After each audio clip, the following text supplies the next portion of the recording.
একটা দিন এমন হয় যে একটুও বেরোতে ইচ্ছে করে না। আজ আমার সেরকমই মনে হচ্ছিল। আচ্ছা, তোমাদেরও কি এরকম হয়? কিন্তু অগত্যা বেরোতেই হবে। So hey guys, welcome to my new mini blog that is visionary voice with Sucharita. তো এই দেখো এখন চলে যাবো শখের বাজার। আজকের দিনটা একটু ব্যস্তই থাকি। তো দেখো পৌঁছে গেছি শখের বাজারে পড়াতে। এই দেখো ক্যামেরার সামনে একটু ঢং করছি তোমাদের সামনে। তো আজকে স্টুডেন্টের পরীক্ষা নেওয়ার কথা ছিল, তো দেখো একদম মন দিয়েও পরীক্ষা দিচ্ছে।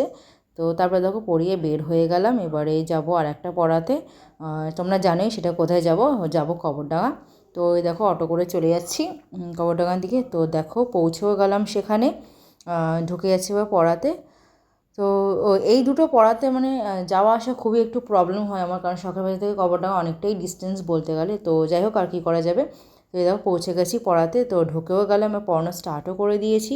এরও আজকে টেস্ট নেওয়ার ছিল, তো ও মন দিয়ে টেস্ট দিচ্ছে। তো এই দেখো বেরিয়ে দেখি একদম প্রচুর একদম বৃষ্টি হয়েছিল। তো বাড়ি আসার পথে একটা কিউটির সঙ্গে দেখা হয়েছিল, ওর নাম হচ্ছে রানী। খুব সুন্দর, দেখো তোমরা ব্লগের লাস্টে ওকে দেখতে পাবে।